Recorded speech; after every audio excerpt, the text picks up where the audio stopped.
lastly, I'd say if you make a mistake, be apologetic so that people see the human side of you. I think there's a lot of room for redemption in the elevator industry, as long as you are in a position where you don't feel that you're above it all. If you approach it saying, "Listen, I made a mistake and I'm sorry, and I'm not going to do that again," there are some good people in the elevator industry who will believe in you. Hello, and welcome to the Elevator Careers Podcast, sponsored by the Allred Group. I am your host, Matt Allred. In this podcast, we talk to the people whose lives and careers are dedicated to the vertical transportation industry to inform and share lessons learned, building upon the foundation of those who have gone before to inspire the next generation of elevator careers. Today, our guest is Gary Mosleh, Director of Compliance at UNITEC Elevator in New York City. Gary joined the elevator industry mid-career after spending 10 years in the private equity world. He has learned to love the elevator industry, even though it's very different from where he started. Gary plans to make the elevator industry his final career stop and finds his work very satisfying. Gary, welcome to the show. Thanks for having me. Thank you. I'm excited to be able to talk. I always enjoy our conversations and looking forward to the conversation. So I just want to dive into your, tell me a little bit about your early career. Yep. So out of college, I started working at a travel agency when travel agencies were a thing. And their little niche was deaf and hard of hearing groups that traveled. Okay. That's both my grandparents were deaf. I am fluent in sign language, so that was pretty cool for a little while. When that died off, I joined a private equity company, did a lot of research on the companies that they were looking to invest in, stayed there for about 10 years. That's an interesting switch there from, was there anything in particular that kind of led you that direction, or how did you? Yeah, I want to say I think I found the job through a New York Times ad back Okay. then, and it just seemed to be something that was intriguing, and it was a startup company at the time, and they hired me, and it was great experience. Really learned a lot there. Tell me a little bit about what kind of research did you do? Were you like heavy in analysis, financials, or just more kind of figuring out who to? I'm just curious.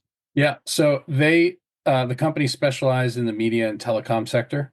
And so I would do research on the companies they were looking to invest in, not so much of the analysis on it, but just providing the data so that they could determine their investments. Okay, so they had already kind of targeted certain companies and saying, okay, go find every bit of evidence, whatever, every bit of info you can about XYZ company, and that'll help us make this decision.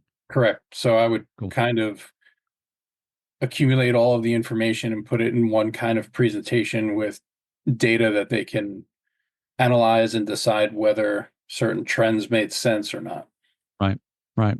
Cool. So, and you did that how long? I did that for a decade, for 10 years. And then when I moved on, I ran into a neighbor who had an elevator company. And he said, I'm always out in the field. Can you be in the office?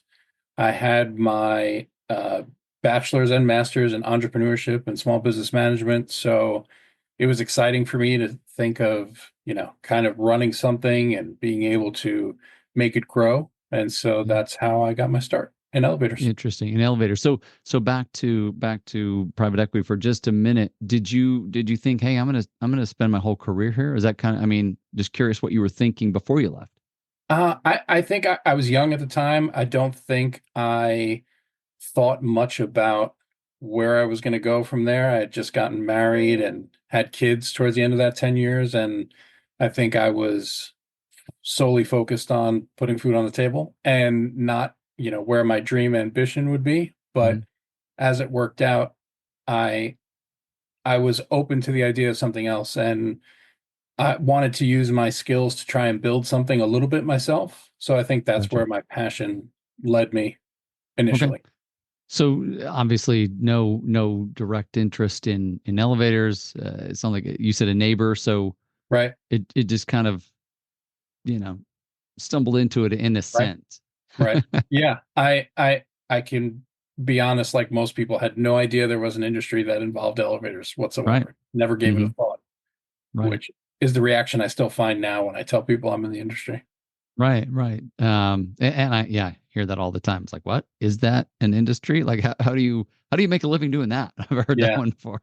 Yeah. Um, so he wanted somebody in the office, right? Right. And you had the experience, and it's like, all right, let's give this thing a go. Yep. Uh, how long did you end up spending there? I was there for about 3 years Okay. before moving on, and Hmm. I learned a lot, both good and bad, for many reasons, but really got submerged into the elevator industry, kind of drinking from a fire hose, trying to Oh, understand yeah. everything that there was to it, and I found it fascinating. Yeah. What was it that initially kind of captured your attention? When did you feel like, oh, hey, there's something here? Yeah, I think I loved the idea of new construction. I always thought that was kind of cool Hmm. because, elevators were the first one in, designing it, drawings, that I thought was really cool. And then to the complete other side of it on the maintenance end, just the relationship you have with customers and Hmm. how you can deliver that efficiently and cost effectively. And then also found that compliance was something rewarding, which is where the rest of my career kind of took off just because it was definable. You could Sure. do a test, fix what's broken, file paperwork, and be done. Where, yes, there's going to be a test following the next year, but you could actually see something come to a close where other parts of the elevator industry kind of linger on and keep going. So I found Yeah. some Yeah. satisfaction in that. Cool. So coming from private equity, you mentioned, degrees in entrepreneurship, and so there's got to be some kind of, hey, I want to run something, at least in the background. And I don't know, did you ever feel that in the private equity world, like, hey, I can really run something here, or was it more of just kind of a exposure to? Yeah, Yeah, I think I was definitely missing that part of it where I could own something and find my way of doing something. There are ways within any job where you can find it to be more efficient and find Mhm. your way of doing it that could work best. But I really enjoyed having the ability to have more control over what it was I was doing and how it would work and how I could guide things to be efficient. Uh, that also brought me a great deal of happiness. Yeah. Well, and you talked about how, in that first job of 3 years, you kind of learned about the compliance piece and learned that, oh, hey, there are some pieces here that I can own, that I can control. How did you end up going kind of from that? It sounds like you were in kind of a generalist role, like you're doing absolutely everything soup to nuts, maybe even, managing some people. I don't know how well that worked, but how did you end up kind of landing in more of a compliance related role? There was an opening, and someone within the company at the time was going for it, but couldn't make the commute, and passed it on to me and said, "I know, things aren't going well here, and you're looking for something." So I reached out and expressed my interest, and it it went back and forth, and then that's how eventually I got into the industry with kind of the bigger players and Mhm. following into compliance. From there, I went into the service side as well, which helped, but then came back to compliance. Cool. So did you have like your DOB inspector license or something when you went into that role then? No, you Or needed to have either 7 years for inspector or 10 years of experience for that. So I was just learning, guiding the field, okay. understanding how it worked, and that was building up my experience at the same time. Okay, so you actually got that later because we've talked a little bit about Yeah, kind of the DOB process, and we can chat about that in a minute. Um, but yeah, that 3 years counted maybe towards, but it wasn't correct. wasn't enough to on its own. Right. Yep. Got Took time and positions, and that's there for a reason, which I understand, to really work with the mechanics in the field and people inspecting and testing to understand how it works so that you can understand how the code applies. So there's a good reason for that to be in place. Yeah, no, absolutely, absolutely. What would you say? I mean, obviously you've kind of chosen a specific niche within the industry, but what do you love most about the industry overall? For sure, it's the people. Love coming to work every day, seeing people who are in it with you. And those people are not just within the company, but the elevator industry involves, at least in New York City, witnesses and consultant companies, because of how testing is designed in New York.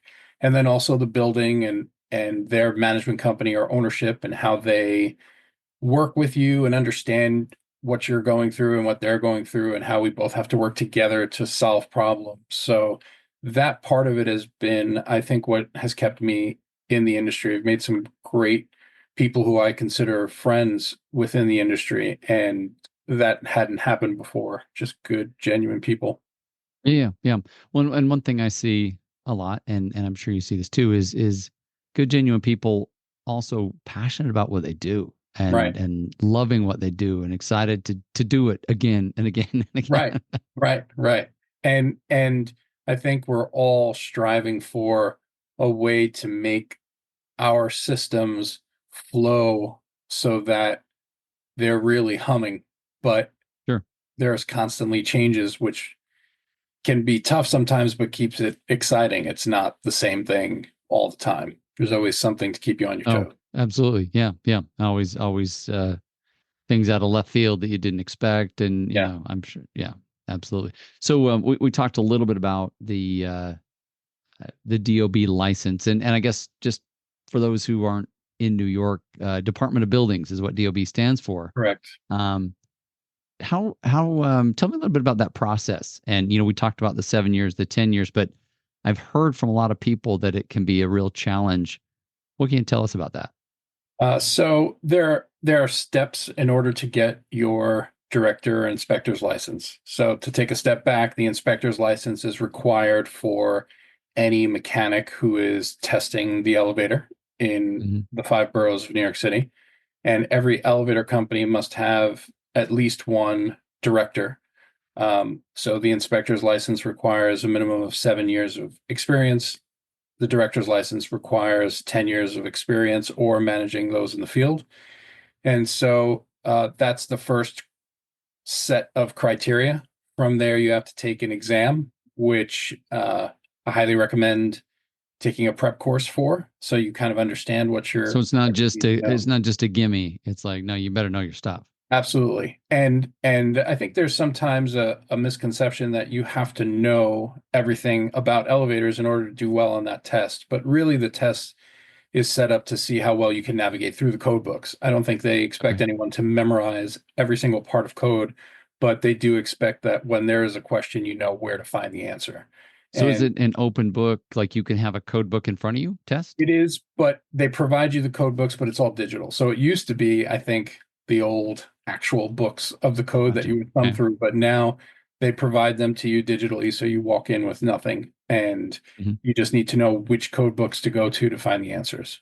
Can you do a search to find certain key phrases? You can, but for instance, if you search escalators, you're going to Too find 10,000 references many within the entries. code. Right. So you have to know specifically where in the code book you're searching for it so that you can Gotcha. jump to that spot and then narrow down the search. So it's not as easy as typing a long search in and finding the exact answer right Yeah, away. yeah, yeah. So obviously there's a lot involved just to get ready for just to be able to take the test. And then you Right. take the test and you need to prepare for the test.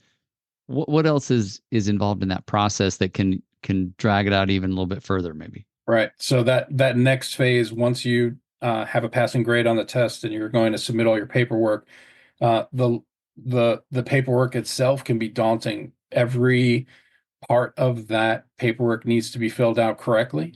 Otherwise, it gets rejected. And then there's also the time it takes for them to do a background search. So, hand in hand with making sure all of your information and your history is entered in correctly, you have to then be subject to their background search and their questions based on your background search. So, that part of it is tedious. Hmm. And just like I recommend someone do the prep course for the test, I also recommend that if you have someone or know someone that you can trust to overlook your paperwork before you submit it, it can save you hurdles down the line that you avoid because you've taken care of the information in a correct manner and know how to fill out the forms correctly. Even the best of us miss a checkbox here or Mm. a line there, and that can set you back in the timeline to get that approved. Well, I think you'd said from what you heard at least that if you miss one of those check boxes, your application goes to the bottom of the pile, and then Yeah. however long it takes to bubble up to the top again. And then if you've got another missing checkbox or empty space, then you could get recycled yet again.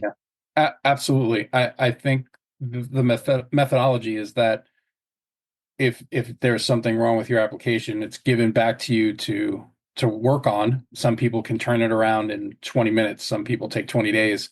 So in their best efforts, they'll move on to the next person. And when yours is submitted, it goes back into the pile again. So there's a reason behind it, but it can sure be frustrating. Yeah, yeah. So it's important, obviously, well, it's critical to have that certification, or you can't go to work doing what you do Right. at all. And I've also heard from some people that there's some new pressure from the DOB these days, some new fines. What do you know about that? Yeah, so that started in the end of 2021. There were two separate code changes made. One in the code that was issued, which had several changes made to the code about a periodic inspection that was now added, time frames being cut down, where you would have 6 months previously to do deficiency work. That was cut down to 3 months.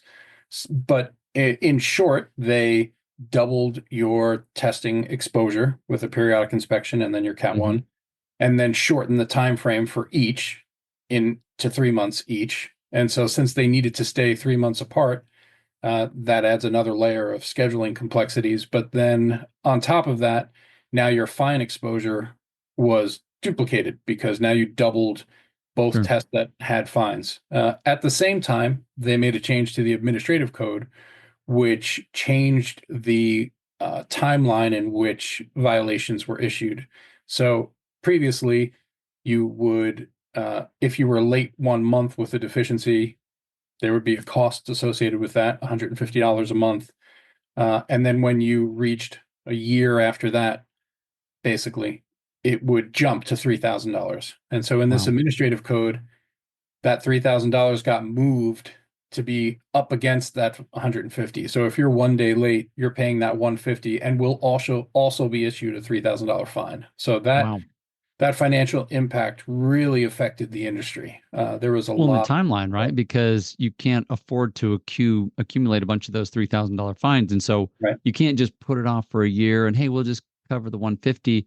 No, if it's accumulating at 3,000, I mean, do those add up like per month, or how does that work? Right. So that 150 still continues every month and maxes Okay. out at 1,800. But once that affirmation of correction is not submitted by the time it's designated, uh, that will instantly trigger that fine, which will be issued when the whole deadline is over for that year of testing, that whole cycle of testing, which would be, the following year. So after that is all done and the DOB reviews all affirmation of corrections not submitted, that'll be queued up to get a $3,000 fine.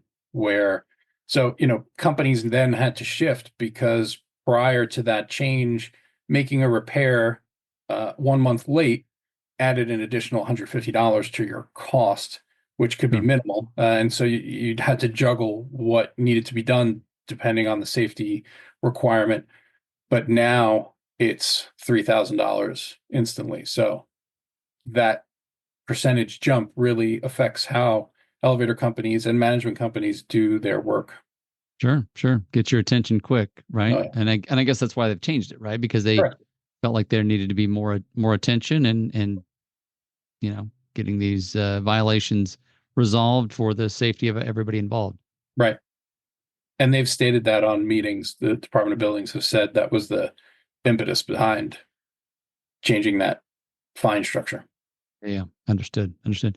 So you've obviously had kind of two very very different careers. How long have you been in elevators now? Now, almost the same time as private equity, a little over 10 years. Okay, Yeah. little bit of yeah, like 10 years in private equity, 10 in elevators.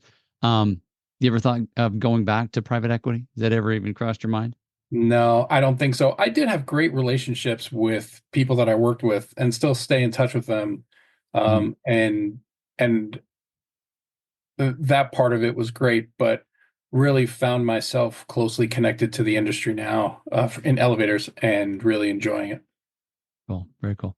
What I'm just curious, what has your family said, or have you gotten any comments on, you used to do this, you used to, was there any difference, or has, I'm just curious what Yeah, the reaction so has been. I was a young parent at the time when I started in the elevator industry, and I was also born and raised in Brooklyn. So the combination of those two factors, I think my language was a little bit different when I started in the elevator industry, and it's just, I think, commonplace for the most part.